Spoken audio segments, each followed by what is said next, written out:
자, 우리 지난 토요일 날 70인의 제자의 파송에 대해서 같이 묵상했습니다. 이 70인을 제자를 그들의 삶의 자리로 파송해서 복음을 증거하고 또 아픈 자들을 고치고 귀신을 내쫓는 그런 역할로 우리 70인의 제자 공동체를 파송했다는 것을 우리가 보았습니다. 그런데 이 70인의 제자를 파송할 때에는 예수님께서 우리 누가복음 9장 1절에 12제자를 파송할 때와 마찬가지로 그들에게 귀신을 제할 능력을 주셨다고 되어 있습니다. 자, 오늘 이 시간 저와 여러분이 함께 묵상하실 주제는 이 제자들이 받았던 그 능력이라는 게 도대체 어떤 것일까입니다. 여러 번 우리가 성경 말씀을 통해서 나누었는데 12제자를 파송할 때에도 마찬가지였고 이 70인의 제자 공동체를 파송할 때에도 똑같이 능력을 주셨다. 귀신을 내어 쫓을 능력, 병을 고치고 또 그런 능력을 주셨다는데 도대체 이 능력이라는 게 어떤 것인가입니다. 많은 분들이 이 능력이라고 하는 것을 생각할 때 무엇을 생각하냐면은 흔히 볼 수 없는 어떤 초자연적이고 신비한 힘이라고 생각합니다. 우리는 흔히 그렇게 생각하잖아요. 이게 영향이 좀 있는데 우리 한국 사회, 우리 한국 교회 전통은 예전에 부흥회를 많이 하고 또 부흥사들이 와서 부흥회를 인도 많이 하지 않았습니까? 그때 방언도 하고 안수도 하고, 그래서 우리 많은 성도들이 그때까지만 해도 좀 잘 몰라서 저 능력이 저 부흥 강사에서 나가는 줄 알아요. 저 부흥 강사가 능력을 받아가지고 그래서 저런 능력을 행한다. 자, 저 사람 대단하다. 우리가 그렇게 생각하지 않았습니까? 여기 계신 분들 가운데 그렇게 안 생각하신 분 계세요? 나는 그렇게 생각하지 않았다 생각하신 분 계세요? 그래서 우리 그 부흥 강사를 극진하게 대접하고 신처럼 모셨잖아요. 네, 우리는 다 경험했단 말이에요. 그래서 우리는요, 이런 신앙의 바탕이 있었기 때문에 그 능력이라는 게 굉장히 초자연적이고 굉장히 신비하고 어떤 특정한 사람이 가지고 있는 생각을 했었습니다. 근데 이 능력이라는 게 뭔가를 우리에게 암시하시고 알려주시는 부분이 있는데 누가복음 9장 37절, 우리 저번에 묵상했던 건데, 귀신 들린 아이를 데리고 온 아버지, 그죠? 그 아버지가 그 아이를 제자들에게 데려왔단 말이에요. 근데 그 당시에 그 제자들이 있던 장소는 예수님이 베드로, 야고보, 요한 데리고 변화산에 올라가시고 거기에는 예수님이 계시지 않는 상태였죠. 그때 이 아이의 아버지가 아이를 데리고 와서 고쳐달라고 했는데 거기 있던 나머지 제자들이 귀신을 내어 쫓지 못했다, 그렇게 되어 있지 않습니까? 그 예수님이 마침 오셨어요. 막 이제 변론했단 말이에요. 변론. 그러니까 왜 하니 못하니, 왜 없니, 이런 거 갖고 계속 따지고 있는 거예요. 그래서 제가 그랬잖아요. 예수님이 없는 상황엔 변론이 있어요. 이게 맞니 안 맞니, 이걸 하니 왜 안 하니, 이렇게 매일 그 변론이 있는데, 여러분 그런 자리가 예수가 없는 자리예요. 예수가 딱 있으면 모든 게 다 해결이 되거든요. 예수님이 없으니까 이게 맞니 안 맞니, 왜 하니 안 하니, 매일 그런 얘기를 하는 거거든요.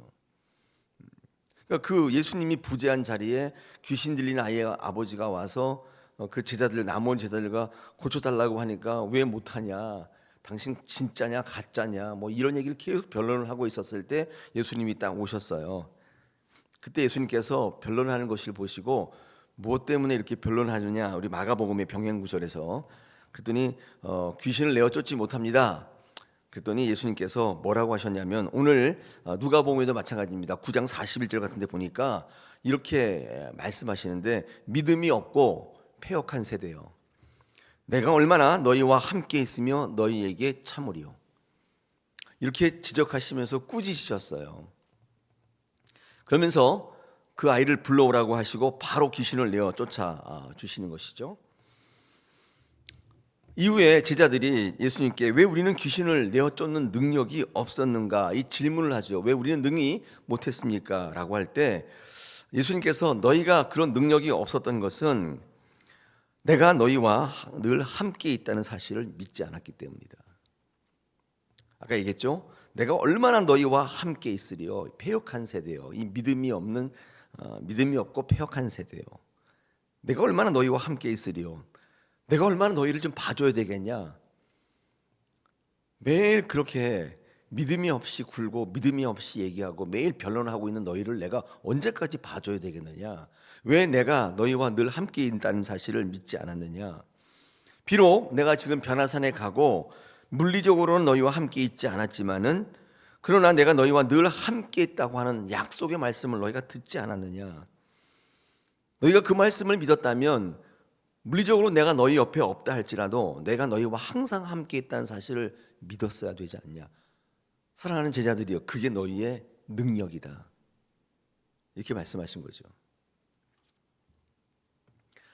우리 예전에 부흥 강사 했을 때 부흥 강사가 모든 걸 다 해주고 나는 아무렇지 않아도 된다고 생각했어요. 나는 믿음이 없어도 그냥 저 부흥 강사가 와서 모든 걸 다 해줄 줄 알았어요.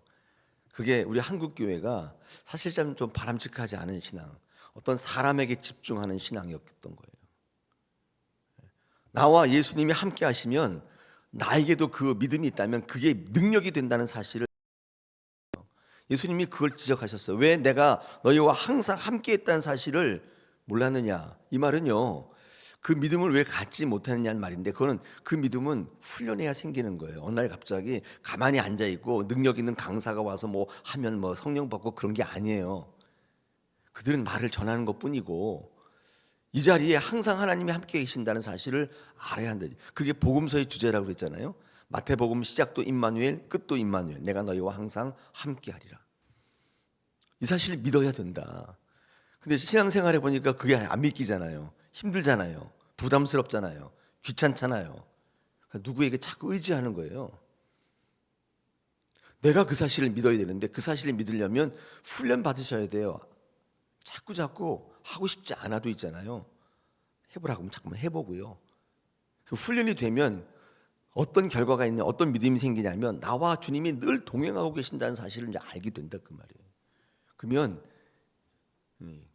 제가 70인의 공동체가 12제자의 공동체처럼 어떤 특별히 관리하던 특별히 하나 둘 셋 넷 70 그것보다도 이 70이라는 갖고 있는 숫자의 개념이 만국을 뜻하고 모든 나라를 뜻한다라고 할 때 이 70인의 제자의 파송은 저와 여러분을 우리의 삶의 자리로 파송한다고 그랬죠.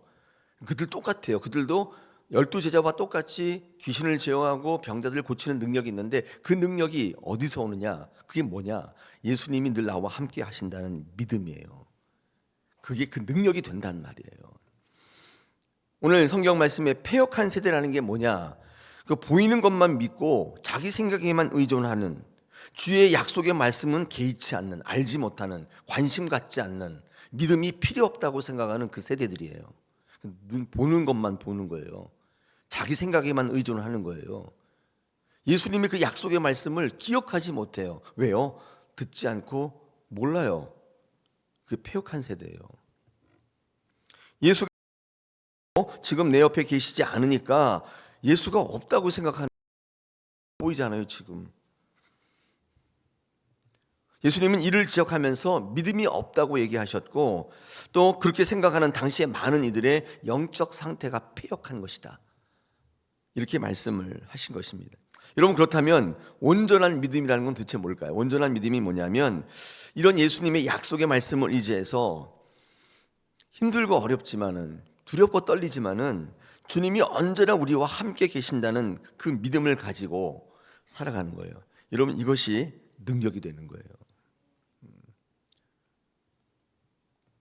오늘 19절에 보니까 예수님께서 우리에게 뱀과 전갈을 밟으며 원수의 모든 능력을 제어할 권능을 주셨다고 말하죠. 그죠? 이게 뭐냐라고 말할 때 아까 제가 지금 말씀드린 것처럼 이렇게 두 부분으로 한국 교회가 나누어지는데 어떤 분들은 예수로부터 그 능력을 부여받아서 내가 그 능력을 행사한다고 믿어요. 매일 능력 달라고 부르짖어요. 능력을 주시옵소서 막 그렇게 얘기한다고요. 있는 분들이 있어요. 그러니까 예수님이 함께 나와 동행한다는 게 아니라 예수님이 이렇게 능력을 부어줘 가지고 내가 그 능력을 받아서 내가 그것을 돌아다니면서 행사한다. 이런 경우는요, 그 사람이 주체가 돼요. 이런 그 견해로부터 오는 병폐도 우리 굉장히 많이 보잖아요.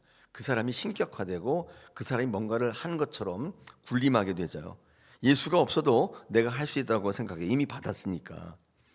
내가 귀신을 내쫓는 주체라고 생각해요. 그래서 흉내 내고 막 그러잖아요. 퍼포먼스 하고 막. 우리 성경 읽다가 사도행전 19장에 가면요, 어떤 내용이 있냐면 그 사도 바울이 전도를 하다가 어느 지역에 가서 이제 능력을 행사했는데 그때 그 귀신 들린 사람, 병든 사람을 이제 고쳤거든요. 근데 그때 이 스게와의 7 아들이라는 그 인물들이 나타나는데 너무 신기하거든요, 그게. 그러니까 어떻게 해요? 흉내를 내요, 자기도. 그랬더니 귀신이 뜩 나타나서 뭐라냐면, 내가 예수도 알고 바울도 아는데 너는 뭐냐? 이렇게 얘기한다 그 말이에요. 그 뭐냐면 그 스게와의 7 아들은 사도 바울 같이 예수와 동행하는 인물이 아니라 그거 딱 보고 흉내내는 거예요. 무슨 막 이렇게 하면 되는 줄 알고 막 이렇게 하면 되는 줄 알고. 그러니까 귀신이 어이가 없어가지고 나타나서 뭐라고 하냐면, 나는 예수도 알고 바울도 아는데 너는 도대체 뭐냐? 흉내내는. 예수님과 동행하는 믿음이 없잖아요. 그 스게와 7 아들은 뭐 지금 보니까 너무 신기하니까 와 끝내준다. 그 흉내내면 될 줄 알고 돈으로 살려고 하잖아요. 인 줄 알. 그게 능력인 줄 아는 거예요. 여러분, 저와 여러분은 전부 다 70인의 제자 공동체인데 우리의 삶의 자리에 나가서 주의 능력을 행사하고 또 귀신을 내어쫓고 병든 자를 고치는 충분히 할 수 있는데, 여러분 그게 어디서 나타나느냐? 주님이 나와 늘 동행한다는 사실, 함께 있다는 사실, 이 사실을 아는 것이 바로 능력이 된다는 것입니다.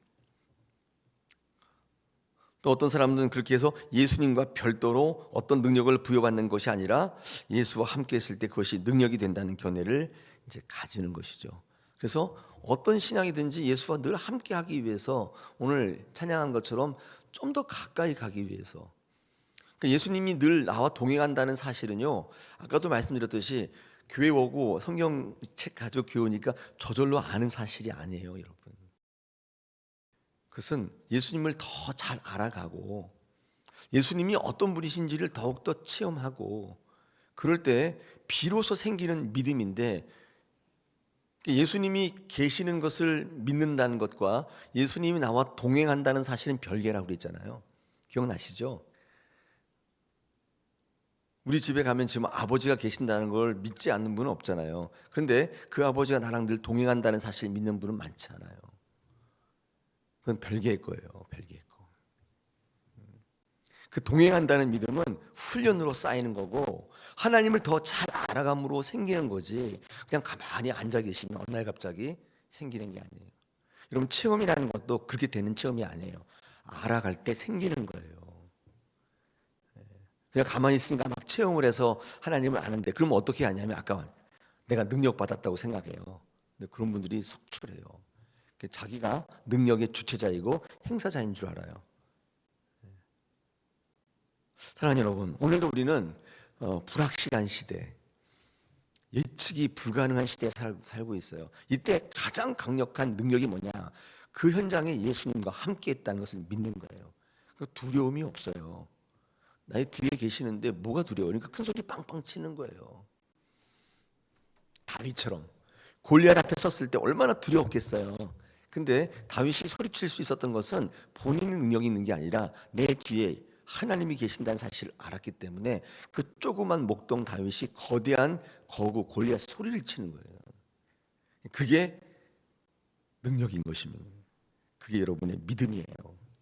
오늘도 그 믿음을 가지고 어떤 현장에 있든지 무엇을 하든지 두려워하지 마시고 그 예수님의 힘을 힘입고 온전히 주님께 달려가시기를 축복합니다.